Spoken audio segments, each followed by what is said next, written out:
Right, that is just, I'm sure some of you that are in grade 12 were also with us last year with our grade 11 Top Achievers function. We are going to have it this year again.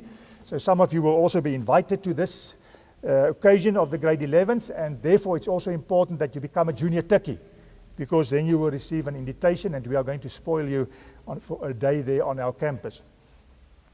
Matrix, how do you apply at the University of Pretoria? Online. As from this year, we don't have any paper application forms. Everything is online, but it's very user-friendly. Our applications open 1 March. So immediately after 1 March, you can submit your application online. Just make sure that you make copies of your grade 11 end exam result, because that is the result that you are going to use, and your ID. Save it, and when you do on your computer, and when you do the online application, you're just going to upload it. All right? As well as the 300 Rand application fee. You can either pay it at the bank, you will get the banking details there, and you can just upload the proof of payment.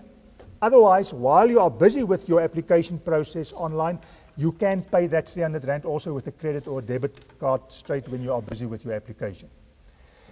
You will see the moment we receive your application, you will get a message that refers to you to your own student portal. You are going to create your own student portal. And from then on, everything is online.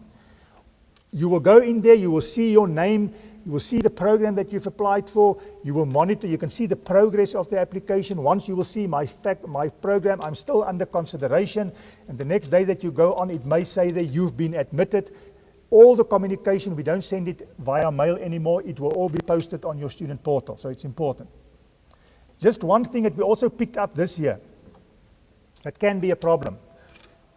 When you start applying, the moment you go onto this computer to do the online application, you get a username. It's a number that starts with a T. It's a T number. And then some people think that is their student number. So they fill in the form and then they are happy because they've got the T number, but they don't click submit at the end. And then they think their application is in. In the meantime, we didn't receive anything on our side. That T number is just a reference number. It's just your username. After you've filled in your application form, please make sure that you click submit. Then your application will come through to us, and within about 2 weeks' time, you will receive an SMS or an email with your student number, and your student number should start with 18 because it's for 2018. The moment you receive your student number, then you know the faculty have received your application, it's been considered, and you can get access to your student portal. There was quite a number of first years ending up this year with us at the gates and said, but I've got my T number, but I didn't hear anything from the university. That was because they didn't submit their application. So I just warn you against that. I spoke at the beginning about obstacles that you must have, that you may have in your way. And one of them often is finances. Now we can understand that because when you look at our programs and you look at our cost and the fees, you will see to study your tuition fee, and if you want to stay in a residence, your residence fee together can add up to close to 110,000 Rand per year. Obviously, if you're not staying in the residence, it will be around 50,000 because you won't have to pay the residence. And then sometimes when people see this, they think there's no way that my parents will be able to afford that. And then they just turn around. Please don't do that. We have a lot of financial aid for deserving students. If you provide the marks, if we can see that you are serious about your studies, you've got good marks, we will do everything in our power to give financial or to organize financial aid. And that is one of the biggest ones, the National Student Financial Aid Scheme, NSFAS. I'm sure you know about this. It's a governmental loan scheme that is only based on financial neediness. So when you apply for that loan, they will require of you your parents' incomes, etc. There's a test that they do, and based on that, they will decide, can they assist you with the full tuition and residence fee, or maybe only with the tuition fee. It depends on the income, on the combined income of the parents. There are people who doesn't have any parents. Then you will go to the police station, get an affidavit, and you will submit that, and you can get the financial support to complete your studies. There's two things that are very valuable about this scheme. The first one is, if you pass all your modules for this program, then 40% of that loan will be converted to a bursary. So at the end, you'll only have to pay back 60%. Right. The other thing, you will only start paying back once you are employed after your studies.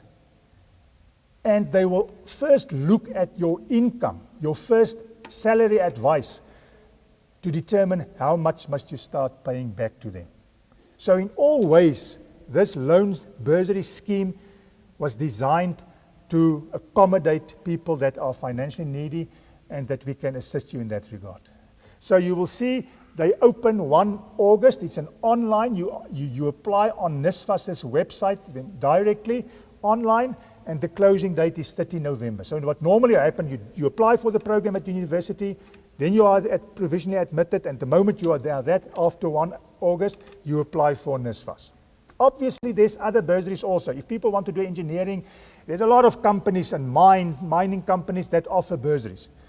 I always say there, you just go and you Google, say for instance you want to do mining engineering. You just Google bursaries for mining engineering, and then you look at all the companies coming up, and then you contact them. And you try to apply at all these places, and hopefully at one of them you will be successful to get fees or finances to complete your studies. We also have a very big edu loan office on campus. They are also one of the big ones in South Africa when it gets to student loans to do your studies. You can investigate all those options. We've got this thing, Reach for the Stars, and this is now for the bright sparks amongst you. I know there's a lot of people with high averages. From our side, you will see this is also, it's a lot of detail, but it's also, you can, on your own time, go in the brochure and have a look at this. If you have between 75 or above 75% average, then we will guarantee your access into an open study program if you apply with us.